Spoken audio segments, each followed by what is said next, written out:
Hello students, welcome to DCM classes. Today we'll be starting the next capsule of physics for CBSE term 2 and this particular topic, this particular concept which we are discussing now is from atoms and nuclei और ये है spectral lines का, ये capsule 2 है और start करते हैं इसको। अगर आपको ये वीडियो पसंद आता हो तो इसको लाइक शेयर सब्सक्राइब कीजिए और कमेंट कीजिए और इस चैनल को सब्सक्राइब कर लीजिए जिससे कि मैं और जो फ्यूचर में वीडियोस डालूंगा वो आपको पता चल जाएंगे। तो स्टार्ट करते हैं बिना टाइम वेस्ट किए हुए। What are spectral lines? Spectral lines जो होती हैं आपको एक्चुअली सबसे पहले ही पता है, पिछले वाले क्लास में मैंने आपको बताया था। पिछले वाले कैप्सूल में जब भी कोई इलेक्ट्रॉन जंप करता है from N2 to N1, N2 से लेके जब N1 में जंप करता है तो एनर्जी रिलीज होती है ना। अब उसमें एनर्जी से हमने एक फॉर्मूला निकाला था कि 1/λ is equal to Rydberg constant into Z square इंटू 1/n1 square minus 1/n2 square. ये हमने फॉर्मूला पिछली क्लास में निकाला था। अभी इसमें क्या होता है कि यहाँ पर जब आप इन लाइंस इस एनर्जी को आप प्लॉट करते हो, ये एनर्जी जो लिबरेट हुई है इस एनर्जी को आप स्पेक्ट्रम में प्लॉट करते हो तो ये लाइंस जनरेट होती हैं। अब सपोज यहाँ पर आपका N2 is equal to, suppose N2 is equal to infinity है और N1 इज इक्वल टू 1 है, तो उसके केस में आपकी जो लाइन होगी पहली लाइन होगी जो कि लाइमन सीरीज की लाइन होगी। अब यहाँ पे ये अल्ट्रावायलेट क्यों दिया हुआ है? अल्ट्रावायलेट मतलब आप ये फाइंड आउट करेंगे जब इस फॉर्मूले में जब आप N1 इज इक्वल टू 1 रखो और N2 इज इक्वल टू जब आप इन्फिनिटी रखोगे तो जो वेवलेंथ आएगी ना आपकी, Z यहाँ पर 1 है क्योंकि हाइड्रोजन लाइक एटम के लिए राइडबर्ग कांस्टेंट की वैल्यू कांस्टेंट होती है। तब इस फॉर्मूले से जब आप लैम्डा की वैल्यू निकालोगे तो लैम्डा की वैल्यू आपकी लेस देन 4000 एंगस्ट्रॉम आएगा, which is the wavelength of ultraviolet series. तो इसलिए इसको हम अल्ट्रावायलेट सीरीज कहते हैं। और ये क्योंकि इस साइंटिस्ट लाइमन नाम के साइंटिस्ट ने फाइंड आउट किया था इसलिए the series are called Lyman series. तो Lyman series are what? Lyman series are दो सीरीज फॉर विच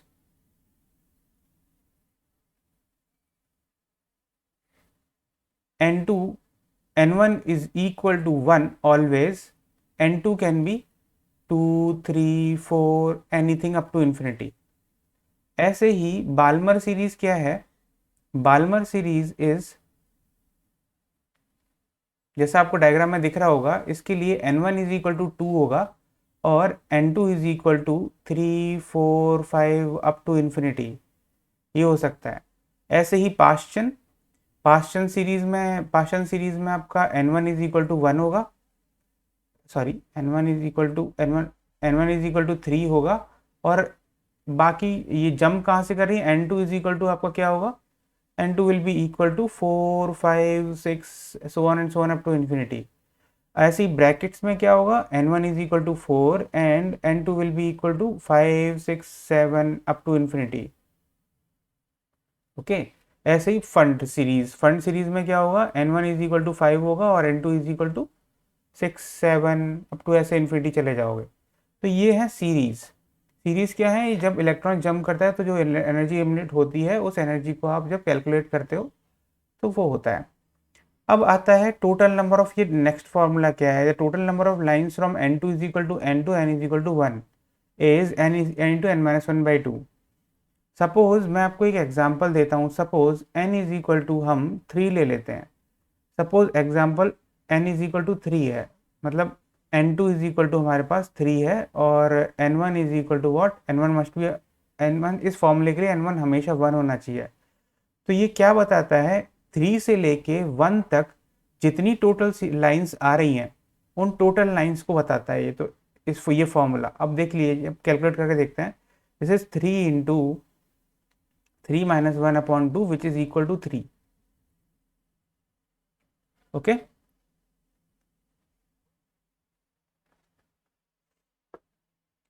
तो अब यहां पर 3 कैसे, ये जो 3 नंबर आया है मैं इसको दिखाता हूं आपको, ये 3 कैसे आया है। अब यहाँ पर n इज इक्वल टू 3 से लेके n इज इक्वल टू 1 तक लाइन कैलकुलेट करते हैं। पहले तो n इज इक्वल टू 3 से n इज इक्वल टू 1 तक, जो n इज इक्वल टू 1 तक आ रही हो वो कौन कौन सी लाइन है? पहली तो ये लाइन है जो 2 से 1 तक आ रही है, मतलब n इज इक्वल टू 3 से लेके n इज इक्वल टू 1 तक ऑल पॉसिबल लाइंस जो n इज इक्वल टू 1 में n इज इक्वल टू 1 तक आ रही हैं, वो इन 3 और 1 के बीच में ऑल पॉसिबल लाइंस देता है ये फॉर्मूला। पहली लाइन ये हो गई, दूसरी लाइन आपकी ये हो गई, ये वाली, तीसरी लाइन हो गई आपकी ये, थर्ड लाइन। और कोई लाइन आप देखोगे, और कोई लाइन नहीं आ रही, क्योंकि और सभी लाइंस जो है वो हायर ऊपर से आ रही हैं। तो n इज इक्वल टू 3 से n इज इक्वल टू 1 तक 3 लाइंस आ रही हैं। ये फॉर्मूला आपको ये formula n is equal to n into n minus 1/2 total number of lines जो पॉसिबल होती हैं हायर n2 शेल से n इज इक्वल टू 1 तक, ये देता है। क्लियर। अब चलते हैं हम, इसमें एक और चीज इंपॉर्टेंट होती है, कभी कभी क्वेश्चन में आपसे क्या क्या पूछ लिया जाता है। क्वेश्चन में आपसे H alpha line, H beta line बोलते हैं वो लोग। तो इन द बाल्मर सीरीज जो ये पहली लाइन होती है जो n इज इक्वल टू 3 से लेके n इज इक्वल टू 2 तक आ रही होती है, इसको हम कहते हैं एच अल्फा लाइन। और जो n इज इक्वल टू 4 से लेके n इज इक्वल टू 2 तक आ रही होती है, इसको हम कहते हैं H beta line. Similarly n is equal to 5 से लेके n इज इक्वल टू 2 तक जो आती है उसको हम एच गामा लाइन कहते हैं। और n इज इक्वल टू 6 से लेके n इज इक्वल टू 2 तक जो आती है उसको हम एच डेल्टा लाइन बोलते हैं। अब ये मैंने क्यों बताया है आपको, क्योंकि कभी कभी और विजिबल रीजन में आपको ये याद रखना पड़ेगा कि विजिबल रीजन में विजिबल बाल्मर सीरीज सिर्फ एक बाल्मर सीरीज ही है जो कि विजिबल रीजन में लाई करता है। इसकी जब आप इस लाइंस के लिए जब आप इसको वेवलेंथ निकालने की कोशिश करोगे ना by using the Rydberg formula, तो आपको पता चलेगा कि एच अल्फा लाइन 6000 और 7000 के बीच में लाई करेगी, और ऐसे ही एच बीटा लाइन 6000 और 5000 के बीच में लाई करेगी। सिमिलर फिर एच गामा और फिर एच डेल्टा। पर ये जो जितनी भी एच लाइंस हैं, बाल्मर सीरीज की जितनी भी लाइंस हैं, वो सभी की सभी विजिबल रीजन में लाई करती हैं। और लाइमन सीरीज अल्ट्रावायलेट में, पास्चन, ब्रैकेट्स, फंड, ये तीनों इंफ्रारेड में लाई करती है। वेवलेंथ बढ़ती जाती है एक्चुअली में, लाइमन से लेके ऊपर लाइमन बाल्मर, इससे वेवलेंथ इंक्रीज होती जाती है। करेक्ट। अब चलते हैं नेक्स्ट कॉन्सेप्ट पर। ये आपका ये समझ में आ गया। अब limitations of Bohr model, bore atomic model क्या थे। बोर एटॉमिक मॉडल जो था वो सब कुछ उसने कंप्लीटली एक्सप्लेन कर दिया था, लेकिन इसमें कुछ लिमिटेशंस थे। लिमिटेशंस क्या थे। It is applicable only for hydrogen like atoms, पहली चीज। It does not explain the fine structure of hydrogen, सिर्फ ये हाइड्रोजन लाइक एटम्स के लिए ही बना था ये बोर एटॉमिक मॉडल। और बड़े एटम्स के लिए इसकी जो कैलकुलेशंस थी वो करेक्ट नहीं थी। दूसरा, it does not explain the fine structure of spectral lines in hydrogen atoms. Fine structure क्या होता है। फाइन स्ट्रक्चर मतलब ऑर्बिटॉल्स।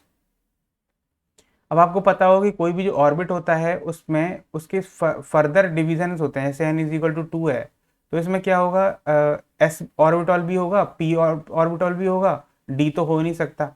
n इज इक्वल टू 3 में आएंगे तो आप p, s, p और d तीनों होते हैं। तो ये जो ऑर्बिटल्स होते हैं ना, ये है फाइन स्ट्रक्चर्स। तो इन लाइन के जो फाइन स्ट्रक्चर्स होते हैं उनको एक्सप्लेन नहीं कर पाया वो। ये एस पी डी ऑर्बिटल्स का जो एग्जिस्टेंस है वो एक्सप्लेन नहीं कर पाया, इसको श्रोडिंगर वेव इक्वेशन ने एक्सप्लेन किया था। ठीक है, तो यहाँ पर ये इसकी लिमिटेशन थी। Third, it does not explain about the shape of the orbit and orbitals, क्योंकि आपको ये पता है कि इसने एक्सप्लेन ही नहीं कर पाया कि what is S P D orbitals क्या होते हैं, फाइन लाइंस कैसे होती हैं, फर्दर डिवीजन कैसे होता है, तो शेप कैसे एक्सप्लेन करेगा।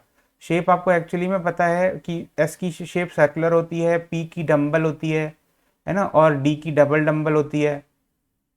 ये अब आपको पता चला है। ये पता कैसे चला है, ये आपको पता चला है by using your orbital theory, जो कि श्रोडिंगर वेव इक्वेशन है, उससे पता चला है। बोर एटॉमिक मॉडल ने एक्सप्लेन नहीं किया था। तो ये तीन है important limitations of bore atomic model. तो अब चलते हैं इसके ऊपर एक प्रॉब्लम पे। What is a problem, problem अच्छे से पढ़ लेते हैं और फिर उसके इसको सॉल्व करने की कोशिश करते हैं। What is the problem, the consider a gas consisting of Li++ which is hydrogen like ion. तो Li का एटॉमिक नंबर एक्चुअली क्या होता है, वो होता है आपका 3। Find the wavelength of radiation required to excite the electron from n is equal to 1 to n is equal to 3। तो आपके पास क्या है,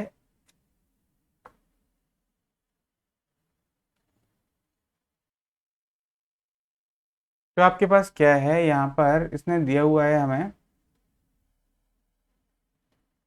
n इज इक्वल टू 1 से, यहाँ n इज इक्वल टू 1 से हमें n इज इक्वल टू 3 में excite करना है अपना इलेक्ट्रॉन, यहाँ से यहाँ पर। तो हमें कितनी एनर्जी चाहिए होगी ये पूछ रहा है।